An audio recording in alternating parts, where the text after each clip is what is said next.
Hello, my name is Himanshu Kumar and I am here to give you a brief of probability. What is probability? Before knowing this, I will tell you some important points which are used in probability. First is the experiment. Suppose if you are tossing a coin, then the tossing of the coin is known as your experiment. On the tossing of the coin, you will get head or tail. It is known as your events. All the events are arranged in a set that is known as your sample space. Now, let's move on a question. Can a car fly? Actually, not. There is no chance that car can fly. So, the probability of flying of a car is zero. On the next question, what is the probability of getting a natural number on the rolling of your die? There are six possibilities, 1 to 6, and all are the natural numbers. So, the possibility of getting a natural number on the rolling of a die is 1. What 0 indicates? Till 0 indicates that there is 0% chances of occurring of an event, and these events are known as impossible events.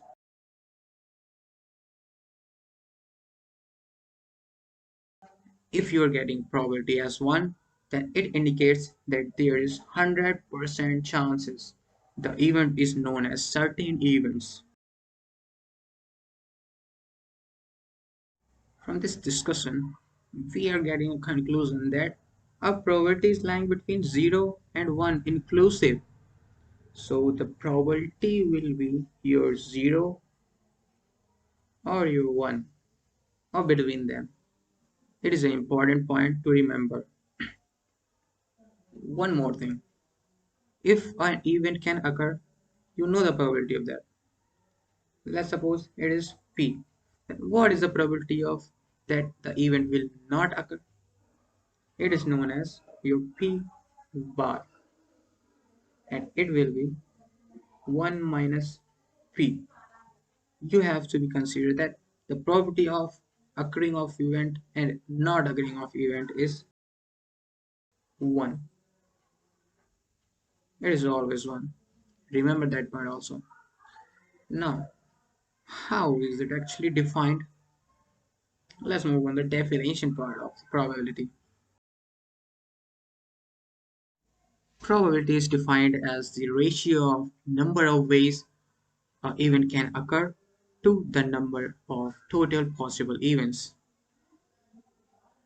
And the number of ways the event can occur is denoted by NE here, and the total number of possible events is known as your sample space. Actually, it contains all the possible events, so the number of events in sample space is known as total possible events.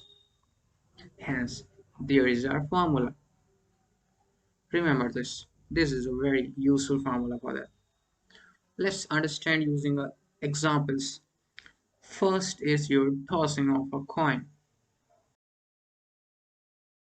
If you are tossing a coin, then you will get head or tail. There is no chance other than that. So what is the probability of getting H, that is head? What is our favorable case, that is H? Only one favorable cases. And what is the total cases? Only two. So the probability is 1 over 2. That is 50%. There are 50% chances of getting head.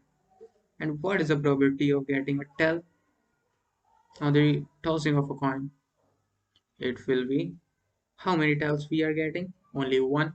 So 1 over. How many possible events that can occur? Only 2, head or tail. So 2.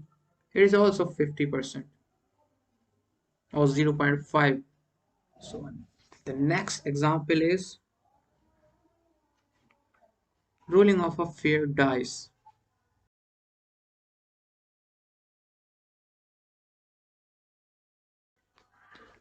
If you are rolling a fair die, then you will be getting only 6 events. I will write here the sample space of the event.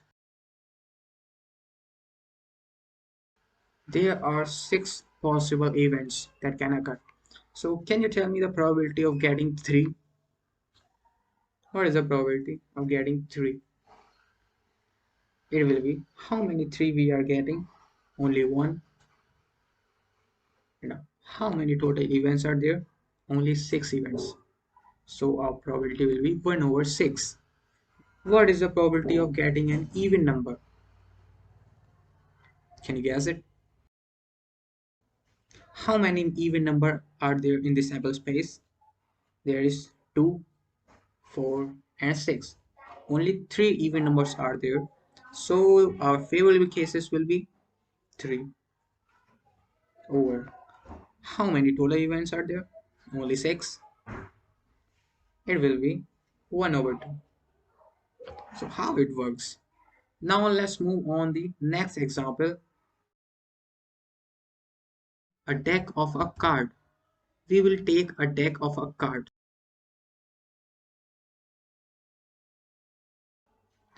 There are 52 cards in a deck. What is the probability of getting a jack? So how many jacks are there in a deck of cards? Only 4 jacks. So our favorable cases will be 4. And what is the total cases? Actually, there are 52 elements in the cards. So our total cases will be 52. And hence, this is a probability of getting a jack on randomly selecting a card.